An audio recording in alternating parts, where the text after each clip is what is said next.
The decision to retire isn't always clear-cut. Maybe you've been thinking about it for months or even years, going back and forth, wondering if you're ready or if you should keep working just a little bit longer. There's no universal right answer because everyone's situation is different, but there are certain markers, certain realities, that when they all line up together, tell you pretty clearly that it's time. Today, we're going to walk through 8 questions together. If you can honestly answer yes to all 8 of them, you're not just ready to retire. You should seriously consider making it happen sooner rather than later. These aren't trick questions. And this isn't about pushing you into a decision you're not comfortable with. This is about giving you clarity so you can stop second-guessing yourself and move forward with confidence. The first question is fundamental. Can you cover your basic living expenses with your guaranteed income? Notice I said guaranteed income, not your total assets. We're talking about Social Security, a pension if you have one, any rental income or annuities that come in every month without you having to do anything. Add up those numbers and compare them to your actual monthly expenses for housing, food, utilities, insurance, and health care. If your guaranteed income covers your basics with a little bit left over, you've cleared the first and most important hurdle. You're not going to end up on the street. You're not going to have to choose between medicine and food. Your foundation is solid, and everything else we talk about builds on top of that foundation. Now, if your guaranteed income doesn't quite cover everything, but you have savings or investments that can fill the gap sustainably, that counts too. The key word is sustainably. Can those savings last for 20 or 30 years when you account for inflation and the occasional unexpected expense? If you're not sure, there are calculators online or financial advisors who can help you run the numbers. But if you know in your gut that the math works, that your basic needs are covered for the long haul, then you've answered yes to the first question. The second question is about your health. Is your body or your mind telling you that continuing to work is taking a toll? This isn't about normal tiredness at the end of a workday. This is about chronic stress that's affecting your sleep, physical pain that's getting worse, mental exhaustion that doesn't get better even after a weekend off, or health conditions that your doctor has specifically said are being aggravated by work stress. You've spent decades working. You've earned the right to listen to what your body is telling you. If you're pushing through pain every day, if you're taking medication just to make it through your shift, if you're so depleted that you have nothing left for yourself or the people you love, that's your body sending you a very clear message. The years you have ahead of you are finite, and the quality of those years matters. If working is stealing your health, then the money you're earning comes at too high a price. You can't buy back your health later with the extra savings. You can't negotiate with your body the way you might negotiate a contract. When your health is saying it's time, and you have the financial foundation from question 1, it's time to listen. Third question, have you reached your full retirement age for Social Security? For most people watching this, that's somewhere between 66 and 67, depending on the year you were born. If you've hit that number, you can claim your full Social Security benefit without any reduction. You're not leaving money on the table by claiming now instead of later. Yes, you could wait until 70 and get an even bigger benefit, and for some people, that makes sense. But if you've answered yes to the first 2 questions, if your basics are covered and your health is pushing you toward the exit, waiting until 70% to maximize a benefit you might not live long enough to fully enjoy doesn't necessarily make sense. Full retirement age is the moment when the system is designed for you to step away. There's no penalty for claiming. You've reached the threshold that decades of policy and planning have established as reasonable. If you're there, or past it, you've checked another box. Question 4. Do you have health care figured out? Specifically Medicare? If you're 65 or older, you're eligible for Medicare, and that changes everything about healthcare costs and access. If you're not yet 65 but you're close, do you have a plan to bridge the gap, whether that's through COBRA, the Affordable Care Act marketplace, a spouse's insurance, or something else? Healthcare is the biggest wild card in retirement planning. People who retire before they have it figured out often find themselves in terrible situations, paying enormous premiums or going without coverage and gambling with their health.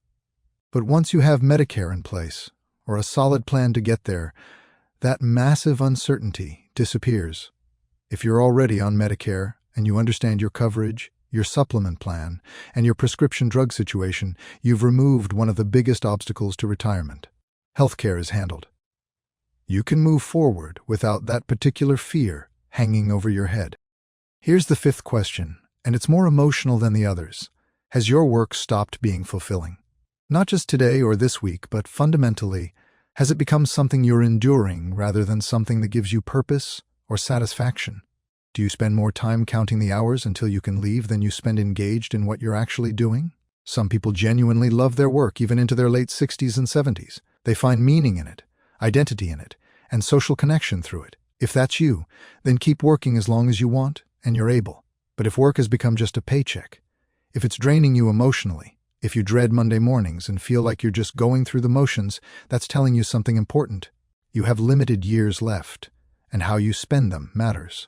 If you're financially ready and physically ready, but you're staying at a job that makes you miserable simply because you think you're supposed to keep working, or because you're afraid of the transition, that's not a good enough reason. Work should add to your life, not subtract from it. When it becomes subtraction and you have the option to leave, staying doesn't make you noble. It just makes you tired. Question 6. Do you have things you actually want to do with your time if you retire? This matters more than people realize. Some folks retire without really thinking about what comes next, and they end up bored, depressed, and feeling purposeless. That's not a successful retirement, no matter how solid the finances are. But if you have hobbies you've been putting off, projects you've been wanting to tackle, places you want to spend more time, relationships you want to invest in, volunteer work that calls to you, or even just a slower pace of life that you're genuinely looking forward to, then you have a vision. You know what you're retiring to, not just what you're retiring from, and that makes all the difference. This doesn't have to be some grand plan. You don't need a bucket list of exotic adventures. Maybe you just want to read more, garden more, spend more time with grandkids, or finally organize 40 years of photos. The specifics don't matter. What matters is that you've thought about it and you know that retirement won't leave you empty and aimless. You're moving towards something, not just away from work. Seventh question. Have you had honest conversations with the people your retirement affects? If you're married or in a partnership, does your partner understand and support this decision? Have you talked about what retirement looks like for both of you, how it changes your daily routine, your finances, your relationship dynamics? If you have adult children or other family members who might be impacted, have you communicated your plans clearly so they know what to expect and what not to expect from you? This is especially important if there's been any assumption that you might provide financial help or childcare or other support once you retire. The last thing you want is to make this major life transition and then immediately face conflict or misunderstanding with the people closest to you. When everyone's on the same page, when expectations are clear, and there's genuine support for your decision, retirement becomes something you're moving into together, rather than something that creates division.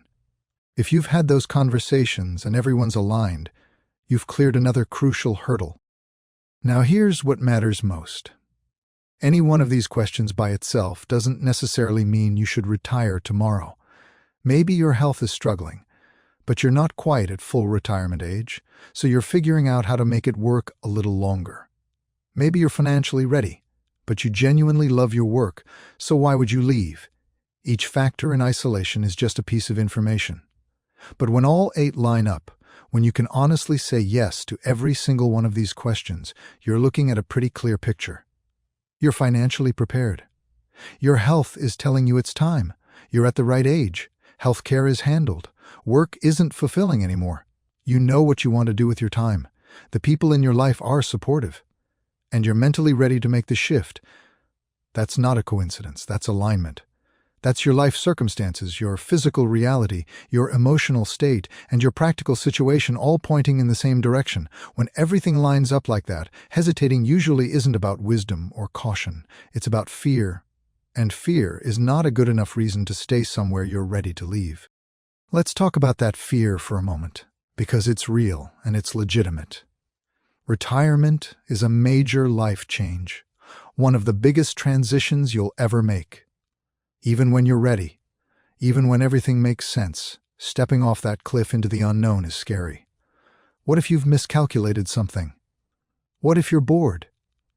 What if something unexpected happens and you need money you don't have? These worries are normal, but here's the thing. If you've answered yes to all 8 questions, you've already done the work to address most of these fears.